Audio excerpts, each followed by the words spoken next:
Ladies and gentlemen, this is your captain speaking. Before you step aboard today for our test flight, I'd like to take a moment to introduce you to the most regal transport, the most powerful offering ever to hit the spaceways from Crusader Industries, the Hercules Starlifter.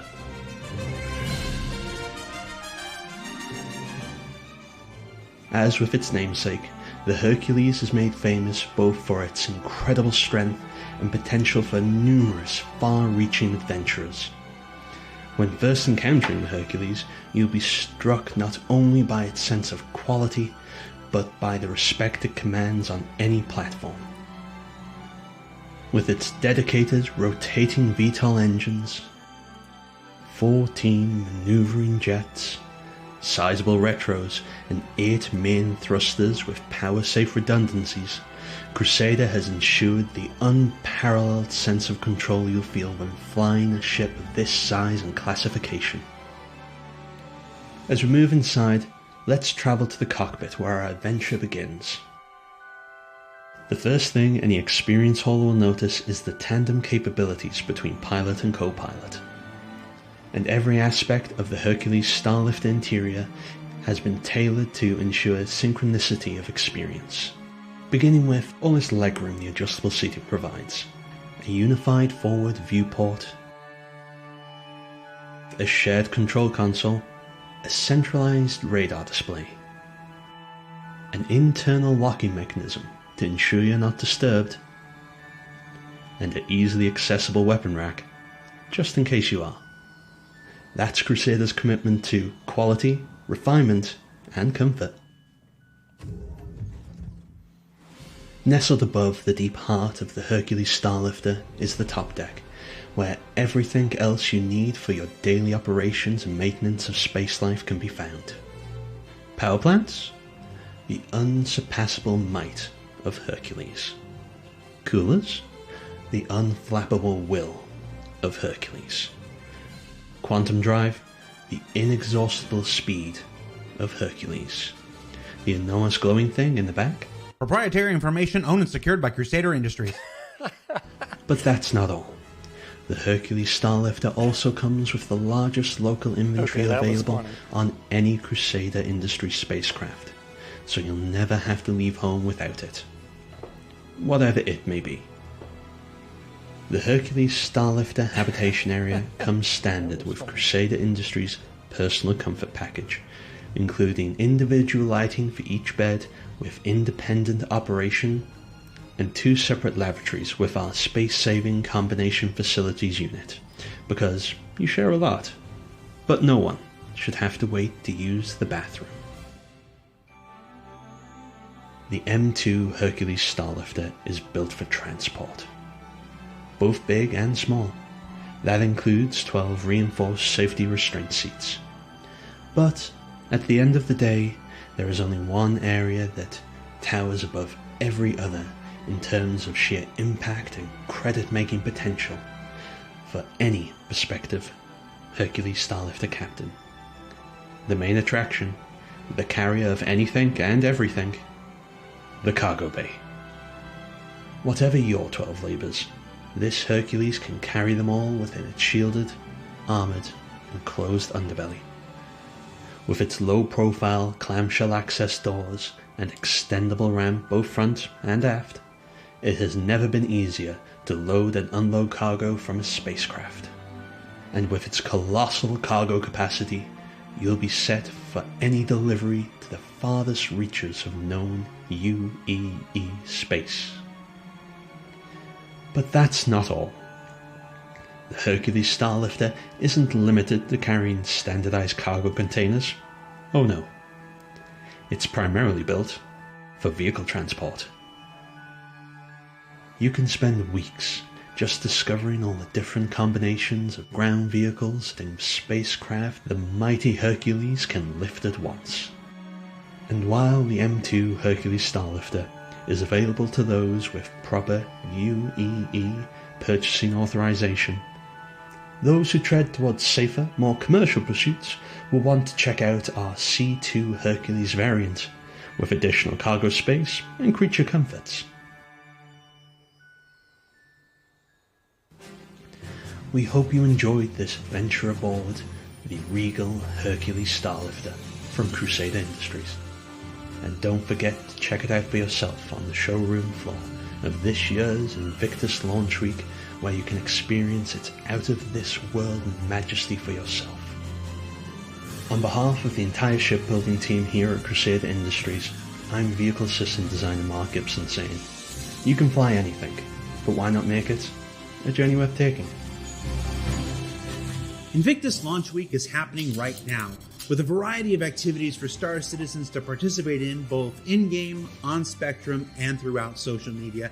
So be sure you check out each one so you don't miss out on the festivities. And up next, we celebrate the arrival of Star Citizen's newest vehicle type, the treaded wonder from Tumbrel Land Systems, the Nova Tank.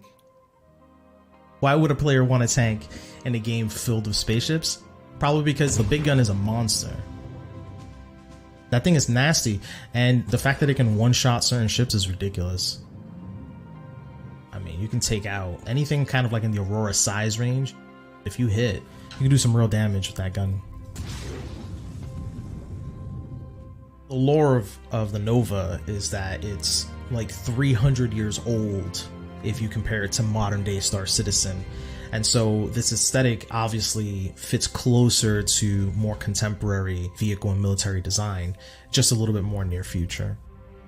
I believe players will be interested in the Nova based on the upcoming gameplay where players are going to own land. They're going to have their own little bases. They're going to be probably trying to take over other people's bases. The Nova adds to this gameplay quite well, in fact. Particularly when these bases do start coming online and players start owning property, you're going to want 1, 2, maybe 3 Novas sitting around just defending you against various ground assaults.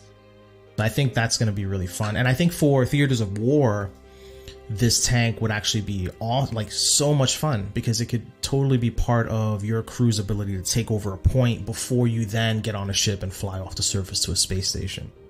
The Nova starting out was easily the hardest vehicle we've had to work on so far.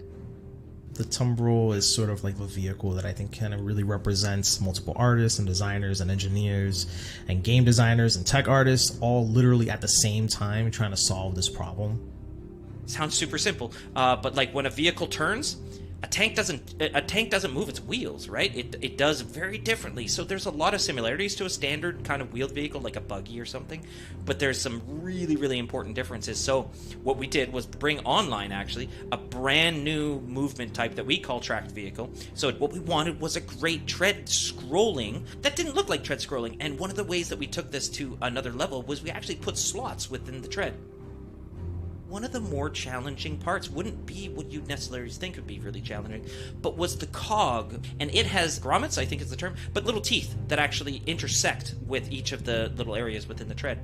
But that thing has to actually rotate at a different speed than the rest of the wheels, because the wheels are rolling along the track, and that is moving the track as it's required. And actually, in the end, it got very math heavy, because we were dealing with radians and distance and all these different accelerations and velocities, so we had to adjust that. We've got that tech now all online.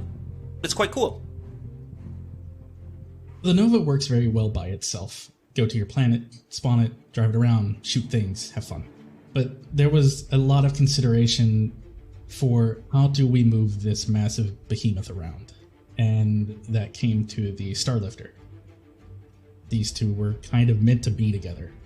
A lot of special considerations went into the Nova to make it actually work with the Starlifter. One of the primary ones is the cannon. The main gun has an animation to it to retract so that it fits within the Starlifter.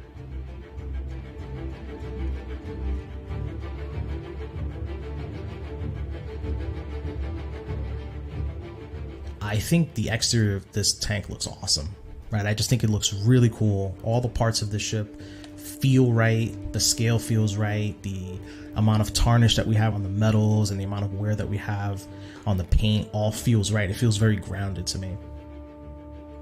We're pretty happy with it. And again, being able to drive around with a size 5 cannon sticking out your face, that's a good time. So what did we learn this week? Well, we learned that the Hercules Starlifter has both the style and regal bearing that's becoming a hallmark of Crusader vehicles. that the Nova tank is here not just to crush its enemies, but discover all the fun uses players will come up with. And that if you listen to the smooth, dulcet tones of Mark Gibson for as many hours as I have, you start to hear him everywhere. Nobody learned that this week but you, Jared. For Inside Star Citizen, I'm Jared Huckabee. We'll see you all next week.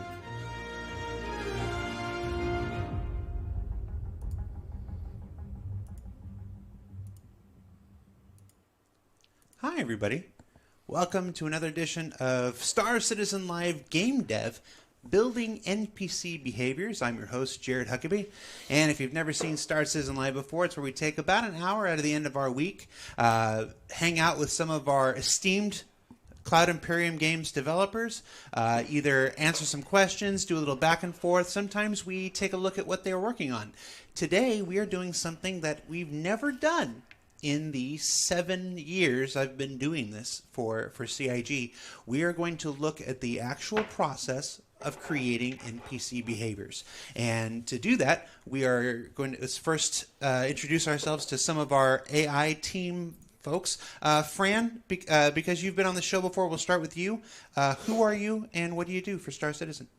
Sounds good. So, hi everybody. My name is Francesco Roccucci, and I'm the AI director in Cloud Imperium Games. So, yeah, well, I try to supervise all the AI development and, help everybody with the proper planning, the proper development of architecture, and yeah, support everybody in the behavior, creation as well. Let me see that shirt you're wearing.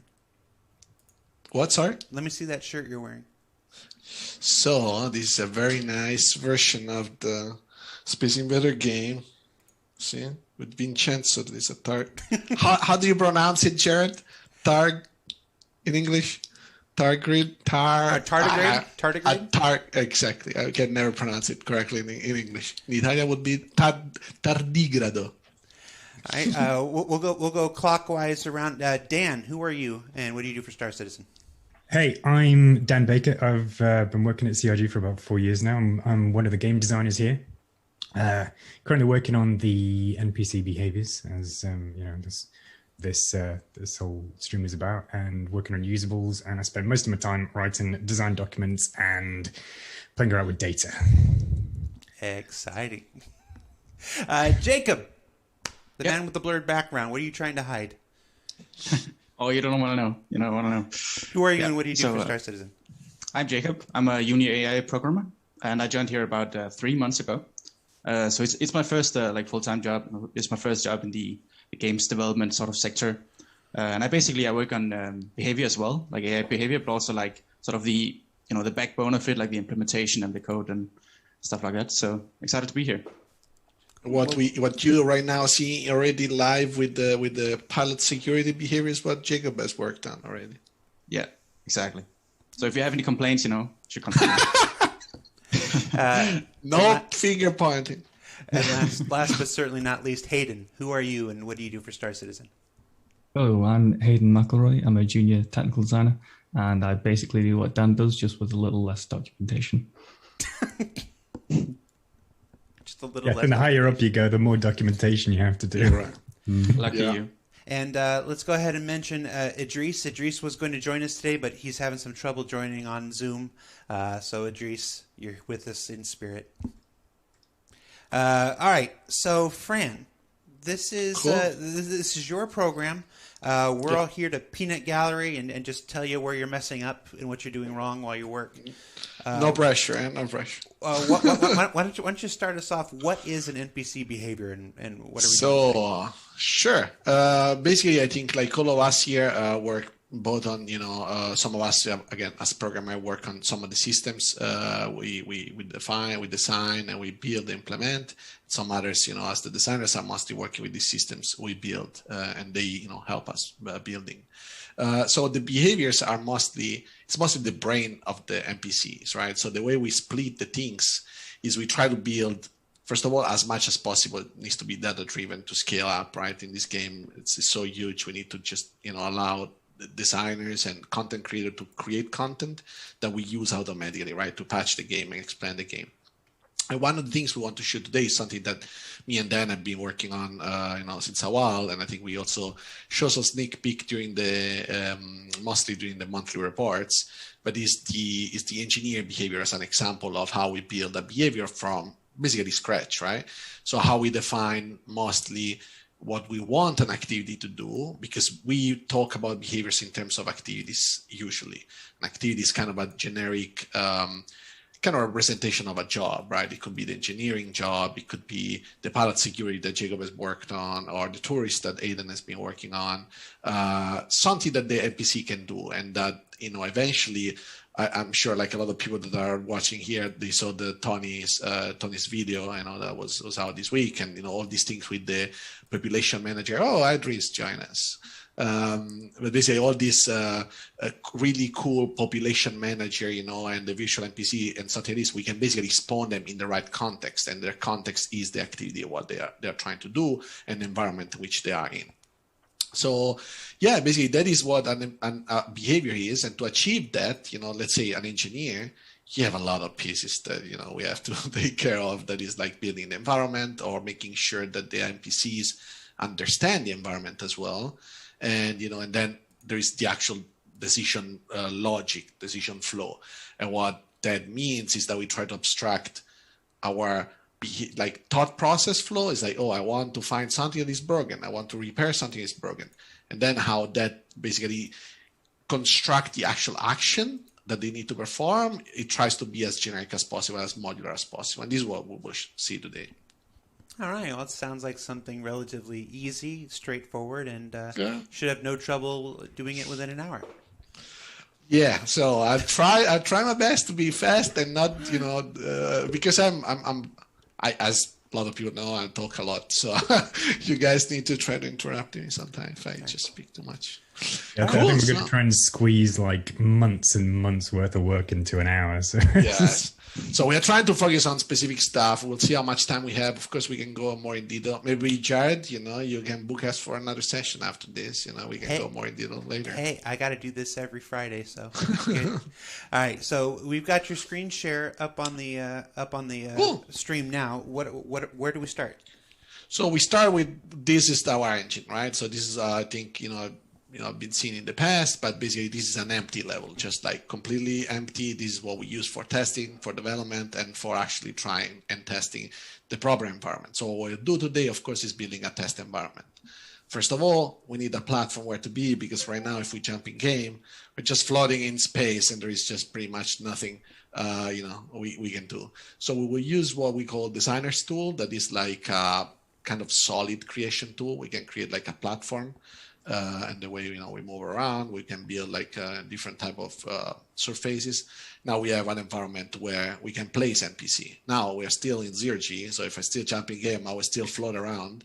So first thing I want to do is add some gravity.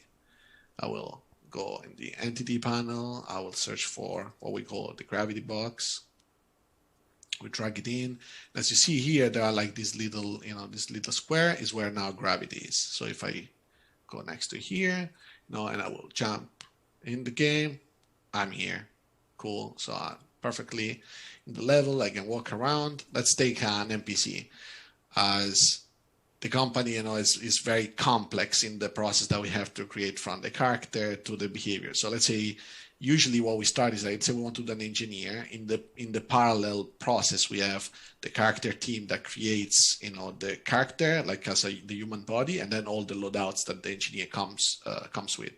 So in this case, we can just grab like one of the engineering in New Babbage, I don't know, or something like this. There are female and male, of course. We can start with, picking a female, but I think I will show you basically that we are in the process of testing.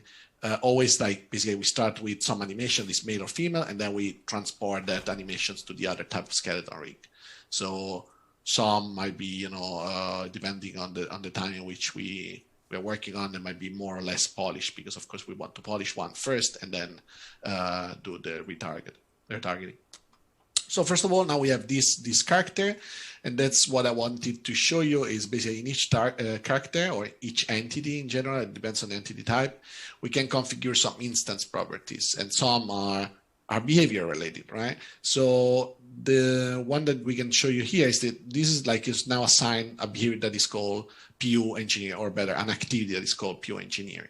This is the old activity that we have sometimes in PU, where you see some of the engineer going around, and use like some work zone and, weld stuff and something like this. But now we're working on a more complex one, and we will definitely start with a new one. We would just create one from scratch. So to create one from scratch, we will go into subsumption. This is our tool for creating behavior, missions, populate environment, what we call the object containers, where we can create platforms. We can define which type of actions the designers have exposed from the coders, which type of variable they can use, and so on and so on. But let's start with one. I take my folder, I make a new behavior. I call it engineer guy show. This is gonna be the name that we can reference to inside the engine, and we can assign it to here. And in general, like everything we do here gets live hot reloaded. So if right now, for example, we take a sub activity, we create a generic one that is like, if nothing happens, if he has nothing to do, it just goes into idle. We put priorities. This is like the number in which we evaluate the sub-activities. So what are sub-activities, of course? Sub-activities as a sort of the way we split the activity into the different things they can do. So let's say we have an engineer. Maybe you have, like, again, an idle sub-activity that represents your fallbacks. Like, okay, there's nothing to do. You're just going to be there. This pretty much should never happen. So we'll put